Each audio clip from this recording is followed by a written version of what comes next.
Selamat siang pemirsa Metro TV Lampung, Anda bersama saya Sylvia Agustina dalam program Dialog Spesial yang akan menemani Anda selama 30 menit ke depan.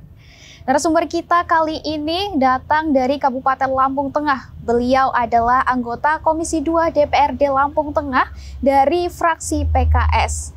Beliau adalah Mas Agus Triyono. Selamat siang Mas Agus. Selamat siang Mbak. Gimana kabarnya hari ini Mas Agus? Alhamdulillah dengan kondisi rutinitas sehat walafiat. Alhamdulillah. Mas Agus kan di DPRD Kabupaten Lampung Tengah di Komisi 2 mengawasi bidang perekonomian juga keuangan. Gitu. Ya. Nah, Mas Agus, dari Mas Agus menduduki jabatan legislatif tersebut, bagaimana kondisi perekonomian di Lampung Tengah? Iya, sebelumnya saya ucapkan Assalamualaikum warahmatullahi wabarakatuh buat pemirsa semua. Jadi sedikit bisa kami paparkan, Mbak, terkait keuangan pemerintah Kabupaten Lampung Tengah mungkin hampir sama dengan kabupaten-kabupaten kota lain di Lampung, yang mana memang mungkin semenjak era pasca pandemi COVID itu dengan berbagai pengalihan kegiatan dari perencanaan, insya Allah di 2023 yang kemarin sudah dijalankan, di 2024 itu insya Allah di Lampung Tengah sendiri tingkat keuangannya mulai stabil.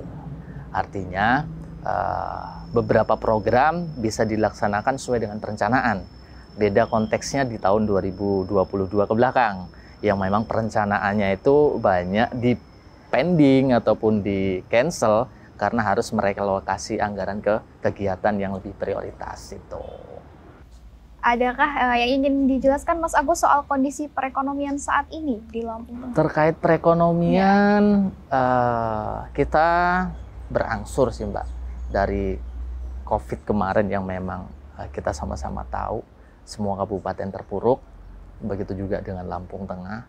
Tapi insya Allah di 2023 kemarin itu juga sudah membaik. 2024 sudah otomatis target dari pemerintah daerah itu juga pasti lebih baik dari tahun 2023. Karena memang di situ kita juga sudah mulai ada peningkatan dalam hal sektor yang kecil sendiri, itu misal contoh dari kegiatan perekonomian di sektor UKM.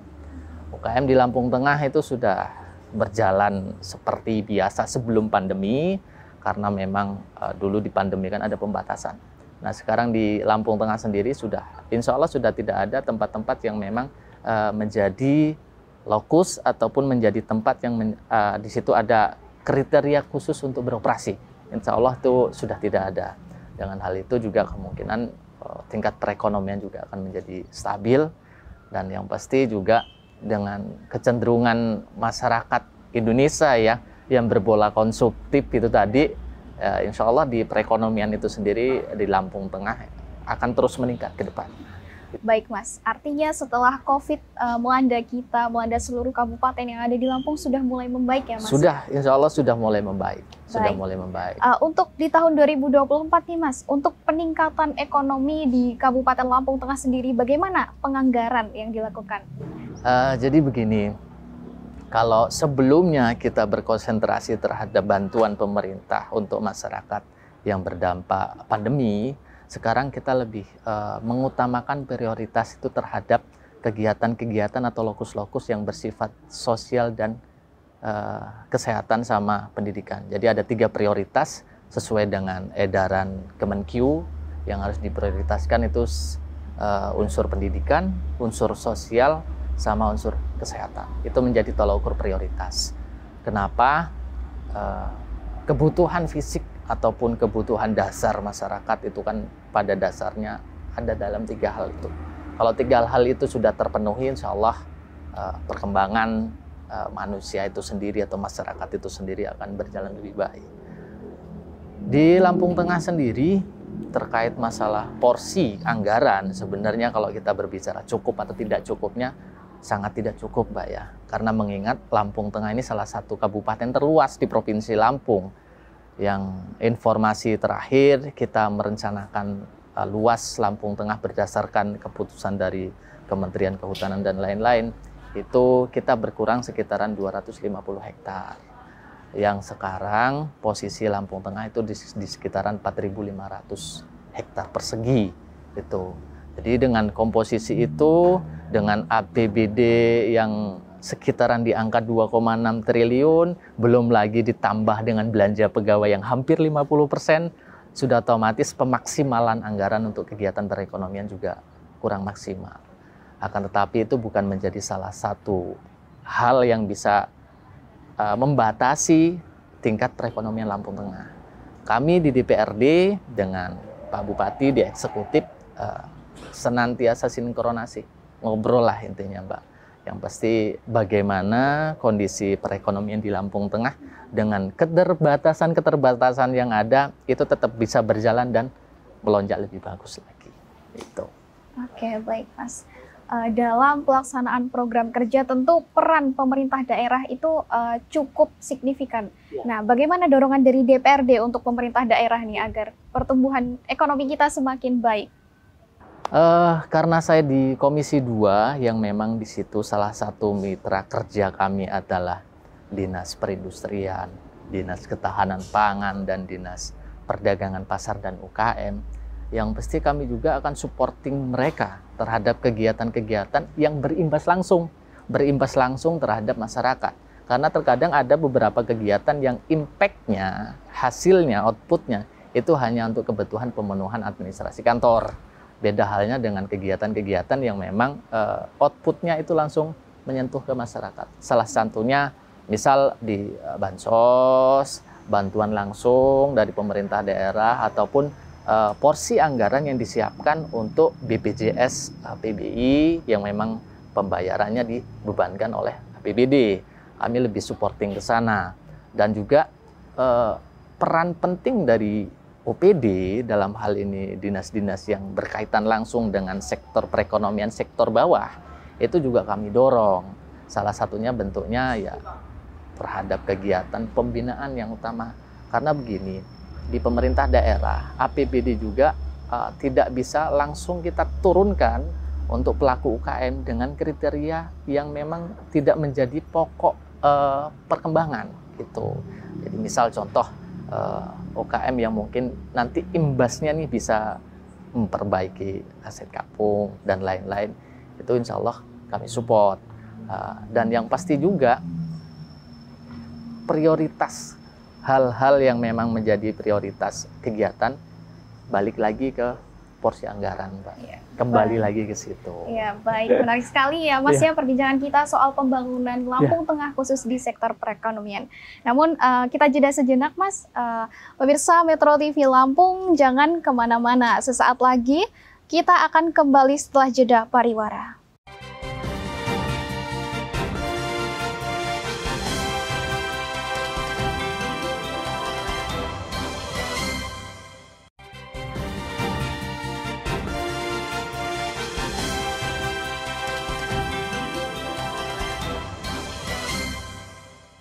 Pemirsa Metro TV Lampung, Anda masih bersama kami dalam program Dialog Spesial. Kita akan lanjutkan perbincangan kita bersama Mas Agus, anggota Komisi 2 DPRD Lampung Tengah mengenai program-program yang sudah dilaksanakan selama menjabat sebagai anggota legislatif. Jadi saya pribadi di DPRD itu sudah berjalan 4 tahun lebih. Dan tentu juga bukan tanpa hasil kerja ya Mbak ya. Insya Allah kami di masing-masing dapil, di masing-masing komisi dengan anggota bervariasi tentunya, dari partai A sampai partai B, itu mempunyai kegiatan aspirasi sendiri. Cuman yang biasa memang rutinitas kami porsikan di situ, itu adalah anggaran hibah. Itu yang mungkin porsi-porsi setiap anggota itu dapat. Nah, karena terkadang masyarakat itu menilai dari sosok seorang anggota bisa bekerja atau tidak, itu mudah sebenarnya. Jadi dari aspirasi yang sudah diturunkan berapa, pernah menurunkan atau tidak, karena jangan salah Mbak, terkadang dengan porsi-porsi keterbatasan tertentu, ada juga memang beberapa anggota yang memang mungkin sama sekali tidak bisa menyalurkan aspirasi itu. Tuh, karena mungkin keterbatasan mitra atau komunikasi. Tapi yang jelas selama ini tidak hanya saya di Komisi 2 melalui fraksi PKS, anggota yang lain juga punya porsi tersendiri terkait masalah aspirasi itu tadi. Biasanya kami mengalokasikan anggaran untuk aspirasi itu dalam bentuk hibah bansos. Contoh misal tempat ibadah, mungkin aspirasi untuk pembangunan jalan, jembatan, sekolah, tempat pendidikan, itu macam-macam itu. Dan porsi anggota satu dengan anggota yang lain itu terkadang berbeda. Tergantung bagaimana sosok anggota itu menjemput aspirasi itu, yang mungkin utamanya itu adalah ada permintaan dari bawah. Terkadang begini, ada masyarakat yang menganggap bahwa anggota dewan ini tidak bekerja. Anggota dewan ini melupakan konstituennya. Cuman kalau dari kacamata kami juga tidak mau serta-merta disalahkan. Masalahnya begini, itu yang menjadi prinsip saya di kantor dalam hal bekerja. Kuncinya begini, kami anggota dewan DPRD itu tidak akan bermanfaat lebih kalau masyarakat tidak memanfaatkannya. Dengan catatan sesuai dengan porsinya. Contoh kecil, nih, ini hal sepele yang biasa terjadi di masyarakat. Bermasalah dengan data kependudukan. Nah, kalau anggota dewannya itu ada, tapi masyarakatnya tidak memanfaatkan anggota dewan, contoh kecil ya, dengan minta tolong terkait data kependudukan, itu dewan itu tidak akan bermanfaat. Gitu. Karena apa? Karena pada dasarnya tugas pokok fungsi anggota dewan itu kan ada 3. Di luar 3 pokok fungsi melalui anggaran, budgeting, terus pengawasan sama penganggaran, di luar itu balik lagi ke masyarakat. Masyarakat bisa memanfaatkan SDM anggota dewan itu atau tidak. Jadi terkadang keputar-putar. Iya. Jadi ada masyarakat yang mengasumsikan anggota dewan ini lupa, tidak bekerja. Balik lagi kepada masyarakat memanfaatkan itu atau tidak. Artinya gitu. Masyarakat harus aktif menyampaikan aspirasinya. Harus aktif. Saya pribadi di Dapil, ya insya Allah karena kami punya basis-basis tertentu Mbak ya. Karena di satu Dapil itu kan kayak seperti Dapil saya itu ada 10 anggota. Di mana dalam 10 anggota itu membidangi di Dapil itu ada 6 kecamatan dengan kompetensi berbeda. Kompetensi berbeda itu tergantung dari komisinya. Cuman pada dasarnya anggota dewan kalau sudah duduk di dalam kantor, itu tidak lagi dari Dapil ABCD atau Dapil 1, 2, 3, 4, 5, tapi membawahi masyarakat Lampung Tengah. Balik lagi ke aspirasi tadi, kalau masyarakat bisa maksimal memanfaatkan anggota itu, insya Allah masyarakat akan membunyikan, bukan lagi anggota dewan lupa. Oh, anggota dewan ini bermanfaat karena dimanfaatkan. Tapi dengan ketentuan sesuai kapasitas, Mbak. Bukan memanfaatkan dalam hal-hal tertentu, gitu. Untuk terkait aspirasi itu sendiri. Baik, Mas. Itu kan program-program yang sudah dilaksanakan, gitu. Lantas, untuk kedepannya, program-program seperti apa yang akan Mas laksanakan selama masih menjadi anggota DPRD Lampung Tengah saat ini? Pertama, karena memang saya di Komisi 2 itu membidangi terkait perekonomian dan keuangan pemerintah daerah yang lagi menjadi problem kami, itu justru problem yang harusnya menjadi problem yang harus diprioritaskan. Kenapa? Itu dalam sektor pendapatan APBD. Kita pemerintah Kabupaten Lampung Tengah itu merupakan salah satu kabupaten terluas dengan sumber daya yang berlebih. Tapi pemanfaatan itu sehingga menghasilkan pendapatan pemerintah daerah itu masih kurang maksimal. Contoh kecil kemarin kami di Komisi 2 sempat sidak ke beberapa tempat. Salah satunya ada di rumah sakit yang ada di Lampung Tengah. Saya tidak perlu menyebutkan, cuman salah satu objek pajak itu awalnya pajak PBB, kita berbicara PBB, itu 1 tahunnya tidak lebih dari 5 juta. Begitu kami sidak, kami turun, dinilai oleh tim dalam hal ini oleh Bapenda, sebenarnya rumah sakit tersebut berpotensi bisa memberikan pendapatan dalam sektor PBB dalam 1 tahunnya di atas 75 juta. Jadi sebenarnya SD sumber daya yang ada di Lampung Tengah ini untuk sektor pendapatan sebenarnya masih banyak yang bisa ditingkatkan lagi. Itu. Jadi pokoknya nanti pokok kerja kami pertama di 2024 itu terkait masalah sektor pendidikan. Itu kalau secara umum. Cuman kalau secara saya pribadi yang pasti aspirasi dalam hal bentuk kecil, misal kegiatan hibah bansos yang memang menjadi rutinitas tiap tahun, itu juga menjadi prioritas. Karena terkadang masyarakat ini mengkotak-kotakkan anggota dewan, Mbak, yang terjadi di lapangan ini. Contoh, wah dulu saya tidak memilih beliau. Ini yang bersangkutan ini akan sungkan berkomunikasi dengan anggota itu.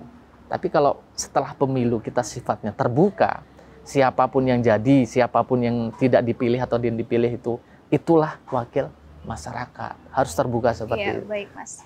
Tadi Mas Agus menyinggung soal peningkatan pendapatan daerah. Ya. Artinya hal-hal apa, Mas, yang harus dilakukan Pemda, baik masyarakat untuk memaksimalkan PAD kita Lampung Tengah? Yang pasti begini, untuk terkait masalah peningkatan, itu pemerintah daerah sebenarnya harus lebih detail mengasetkan aset pemerintah daerah dalam hal ini unsur-unsur yang memang berpotensi menimbulkan PAD. Itu pertama. Terus yang kedua, pemerintah daerah harus objektif di dalam menilai, mengkaji sumber pajak, objek pajak terhadap potensi pajak. Karena banyak penerapan pajak dan retribusi dengan aturan yang lama itu tidak sesuai lagi dengan kondisi yang sekarang. Itu banyak yang kami temuin, Mbak. Dan itu problem. Mengingat pelaksananya itu adalah OPD, kami hanya bisa mendorong, mensupport. Ya, yang pasti dengan dukungan anggaran yang harus kami porsikan untuk OPD itu. Dan harapan kami juga dalam hal ini Pak Bupati juga bisa berorientasi berpikir ke sana. Jadi selain membangun, kita juga harus berpikir terkait bagaimana pendapatan yang bisa diperoleh pemerintah Kabupaten Lampung Tengah. Itu dia. Oke, menarik sekali Mas Agus, tapi kita jeda sejenak dulu. Pemirsa Metro TV Lampung, kita akan kembali sesaat lagi setelah jeda pariwara.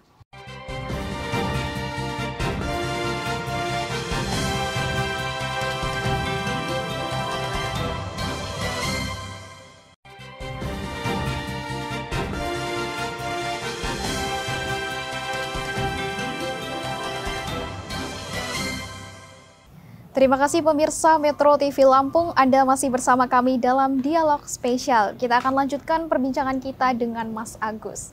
Mas Agus, sebentar lagi kita akan melaksanakan pesta demokrasi, yaitu pemilu 2024. Bagaimana nih tanggapan dari Mas Agus?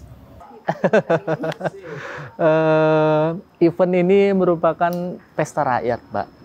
Tapi terkadang banyak menyalahartikan. Menyalahartikannya begini. Di lapangan itu terkadang ya, karena masyarakat itu kan punya jago-jago sendiri. Itu terkadang malah justru lupa mana kawan, mana saudara, gara-gara menjagokan di lawan politik gitu. Itu kejadian udah umum gitu.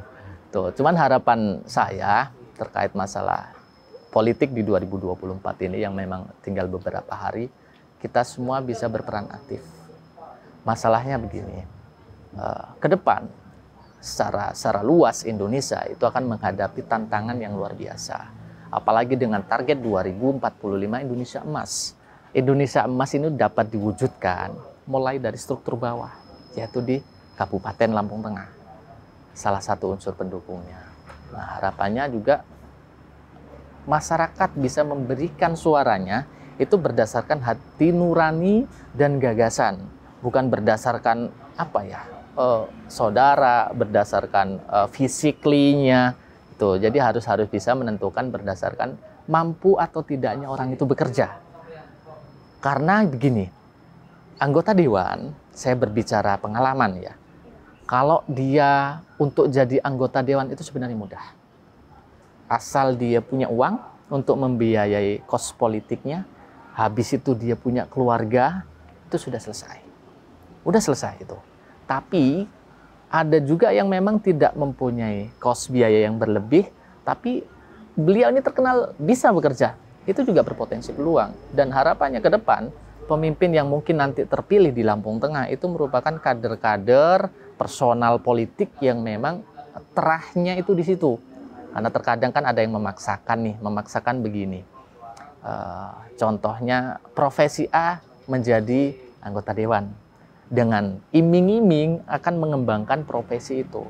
Itu kalau untuk di DPRD sangat kecil sekali peluangnya. Kenapa? Karena kalau sudah berprofesi A ingin jadi DPRD, begitu di DPRD dia akan duduk bersama membahas keperluan pemerintah daerah, bukan hanya membahas sektor tertentu itu. Jadi harapannya masyarakat lebih bijaksana. Terus terkait pribadi saya sendiri, tentu juga ada tantangan yang terkait masalah pencalonan. Karena kita sebagai anggota itu bukan berarti kita nyaman, kita fair, sudah ada konstituen, terus enggak juga, Mbak. Kita harus berkaca ke belakang. Ada enggak nih janji-janji kita kepada masyarakat yang belum kita penuhi? Itu menjadi kunci utama. Dan harapannya apabila anggota itu sudah memenuhi janji, insya Allah unsur amanah itu akan terpenuhi dan Lampung Tengah itu menjadi daerah yang memang isinya di situ uang rakyat dikembalikan untuk rakyat, pemimpin yang amanah. Hasilnya ke situ harapannya. Baiklah. Artinya masyarakat juga bisa melihat kinerja dari anggota legislatif sebelumnya yang terpilih. Itu. Terus satu lagi, setiap momen pemilu ini itu akan banyak sekali bermunculan calon-calon baru. Calon-calon baru itu bukan berarti tidak punya sumber daya ya. Enggak, salah.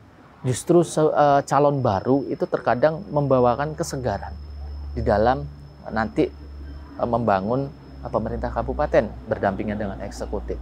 Jadi peluang untuk calon baru, incumbent itu peluangnya sama besar. Balik lagi ke masyarakat yang menilai. Dia bagaimana dengan masyarakat bagaimana dengan dia. Jadi peluangnya itu sama aja. Tidak ada prioritas, tidak ada. Itu apalagi mengingat kita sistem pemilu terbuka. Iya, jadi betul, siapa Mas. aja yang mencalon di situ dengan urutan nomor berapa, peluangnya sama. Oke, baik Betul. Mas Agus. Kalau Mas Agus sendiri untuk di pemilu kali ini, apakah mencalonkan kembali untuk menjadi anggota legislatif? Dilema, Mbak. Pertama, begitu masuk di DPRD, malah kenal hutang sayanya. Yang sebelumnya alhamdulillah saya jauh dari hutang. Cuman kondisinya memaksa seperti itu. Kenapa? Karena kos yang diterima penghasilan DPRD itu apabila kita turun ke bawah, itu akan menimbulkan budgeting yang lebih tinggi lagi. Makanya saya sempat waktu itu punya senior di fraksi PKS. Selesai beliau dari DPRD, asetnya itu habis. Itu. Jadi terlalu kalau kata orang Jawa itu nyoh gitu sama masyarakat. Tapi tidak memikirkan feedback dan pribadi. Karena jujur, kalau seandainya anggota dewan itu objektif, mana porsi masyarakat diturunkan, mana porsi dia dan keluarga juga dikendalikan, itu insya Allah akan terjadi keseimbangan. Tapi manakala orang itu berpikir hanya masyarakat aja, itu akan ada dirugikan, yaitu diri sendiri. Tapi manakala seorang pejabat itu tidak memikirkan masyarakat, hanya memikirkan diri sendiri, insya Allah yakin semuanya akan ada hasil. Apa yang kau tanam itu yang akan kau tuai. Itu prinsip yang harus mungkin di SD, di SMP, di sekolah pun prinsip itu ada. Itu. Dan insya Allah mohon doanya semua ke pemirsa. Saya pribadi insya Allah akan melanjutkan lagi karena memang ada perintah dari partai incumbent harus maju lagi untuk dongkrak suara. Dan yang pasti satu pesan dari Abah Yai kami, apabila kamu ingin maju, ada dua hal yang harus kamu ingat. Kamu dari mana, kamu siapa. Gitu. Kalau orang itu sudah mengingat itu, insya Allah dia akan berpikir jernih dalam mengambil keputusan. Itu apalagi keputusan itu bisa menimbulkan kerugian yang berdampak luas. Tuh, Mbak. Baik Mas, mungkin ini yang terakhir nih. Adakah pesan yang ingin disampaikan kepada masyarakat agar pemilu kita berjalan adil, damai?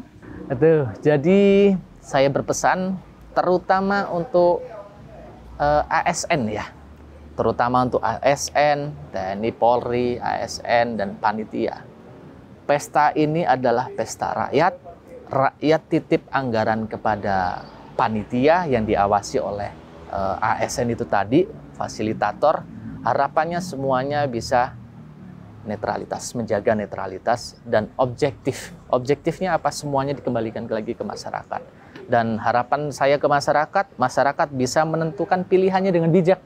Bukan karena A, B, C, D, itu enggak. Tapi bisa menentukan pilihannya dengan bijak, sehingga nanti siapapun yang terpilih di situ adalah orang-orang pilihan terbaik dengan cita-cita terbaik untuk membangun Lampung Tengah ke depan. Baik, Mas Agus, terima kasih banyak waktunya hari ini sudah meluangkan untuk berbincang bersama kami di Dialog Spesial. Pemirsa Metro TV Lampung, itulah dialog kami bersama Mas Agus Triyono, anggota DPRD dari Lampung Tengah. Kami akan menyapa Anda dalam episode-episode selanjutnya. Saya Sylvia Agustina dan kru yang bertugas pamit undur diri. Salam sehat dan sampai jumpa.